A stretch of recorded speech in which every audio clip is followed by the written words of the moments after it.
As we're all in quarantine, like, is this how I look? Is this my natural state? I don't understand. When I first got to quarantine, I did a really good job. I was like, I'm just not gonna think about it, because the second I think about how the world is ending, I'm not gonna be able to move forward. So I just like pretended like everything was normal and still went running and still like talked to my friends. So it was just kind of like pretending like this was an extended break. Obviously, as time goes on and the gravity of the situation really hits, it's really easy. I don't know how to say this without sounding like frivolous about it, you know what I mean? Like, I'm so lucky and I'm so happy to have everything that I have, and I just want to emphasize that. I will say that I really got into a rut in quarantine, and in order to increase my own mental health, I decided to make a list of things I'm gonna do and I'm gonna share with you guys. I thought these were really helpful. So for the past few days, I've fallen into somewhat of a rut. I wrote this down. We'll see how good my acting skills are. I haven't left my house at all today. Yesterday, I went on a 5-minute walk with my dog. After a 2-hour nap I decided to take in the middle of the day. I think the last time I was hungry was last week, and I've been alternating between nighttime and daytime pajamas, which you can check for proof in my other video.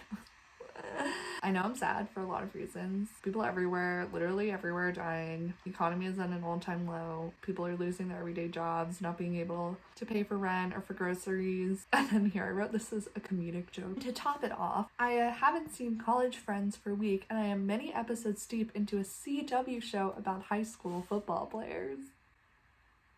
Okay, now serious again. Add black and white, cue black and white. Everything I feel is valid. The mix of anxiety, depression, undulating waves of hope and despair is something probably most people are also feeling. But sitting on the shower floor, letting the water soak my unshaven legs as I feel sorry for myself is not helping anyone. Really, it is not helping me. So today, March 31st, the last day of March, my birthday month, I'm going to change. I decided to make a list of rules to help cure my quarantine blues. Okay, and then I wrote something that doesn't really make sense. I'm just gonna skip that, blah, blah. Most importantly, I will be kind to myself. I will not give up if I mess one of these things up. I will just try again. It's my mindset. Comment below if you feel this way. It's anytime I do anything, if I mess up a little bit, I'm just like, well, time to leave. Show's over, everyone, back up. Back up and go home. Okay. So here are 10 things that I wrote down. Obviously, these all don't help for everyone, and they're very small things that I know are gonna make me feel better. This isn't gonna cure any like overwhelming sense of despair, but I do think it's gonna help my days be more structured and better. Okay, 1, make your bed every day and wake up early. I've been making my bed every day this entire semester, which most people have been doing their entire lives, but I really just started this semester. And before, like the past week, I was waking up at 9 every day, and that was part of my like, make sure you have a habit, like make sure you are like doing something. And then recently I've been waking up at like noon, unless I have class, and I wake up like 5 minutes before class and roll out of bed like Okay, 2 is put on real clothes every day.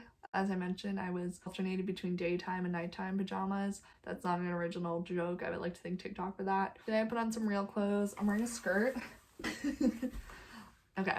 Keep your hair looking nice.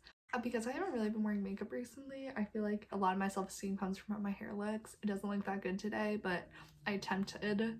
It looks better than I was looking before, let's just say that. Go outside at least once a day, 1 long walk or run. So I was thinking about being like go running every day, because that's what I was doing at school. But again, I don't want to put too much pressure on myself, because then I'm not going to go running, and then I'm never going to want to go running again. Eat 3 meals every day, no snacks. That's more because I haven't been eating any meals. I just snack all day, and that goes back to me being like I haven't been hungry since last week, because I'm just like not listening to my body at all. Like I'm just, which makes a lot of sense. Like snacking as the only form of comfort I've been experiencing has really been there for me, but it's time to let the pita chips go. And my next thing is no processed food, but I feel like that like it's kind of like not, I don't know how I feel about that, you know what I mean? Like that seems like there's an external motivation for that one. Okay, 7, I really like FaceTime a friend every day. As an introverted extrovert, FaceTimes really stress me out sometimes, because it's like that much more difficult than a social interaction because of like the lags, and you're like losing the face-to-face value. But I know I feel so much better every time I FaceTime a friend, and I miss my friends so much and I want to talk to them. So I want to do that. And then also on 7, I have check in with the people on your check-in list. So I made a list of people I want to check in with frequently, and I'm just gonna like try to check in. Okay, 8, do some sort of assignment every day, even something small like reading a chapter. Really, for the past few days, I haven't done any schoolwork. I have only been watching that CW show. It's called All American. I wouldn't recommend. And then yesterday, just like, I think I read 10 pages and I felt so good. I was like, 9, continue to journal and write music. And this for anyone could be like any form of artistic outlook. The first times probably in most of our lives we have this free time where we can do some artistic project and like not have to worry about anything else. So I've been trying to journal a lot. Writing music's harder because it comes randomly. I don't sit down and I'm like, all right, time to write. Right now it's time to write. And then number 10, work on creating content for YouTube and putting effort into this hobby you love, smiley face. So I've been posting a lot, as you guys can see, and I love making YouTube videos and it makes me so happy, and I really am just doing it for me. Like, I do think it's like something I've always wanted to do and I've always had YouTube channels. At the same time, it's so nice when people comment and it's so nice getting new subscribers and it feels really validating. So I just want to like work hard, make sure my videos have good content. Yeah, okay, so that's my list on how to beat the quarantine blues. If you have anything else you would like to add, throw us a comment. If you think this was helpful, throw us a comment. Yeah, it's good seeing you guys. See you tomorrow.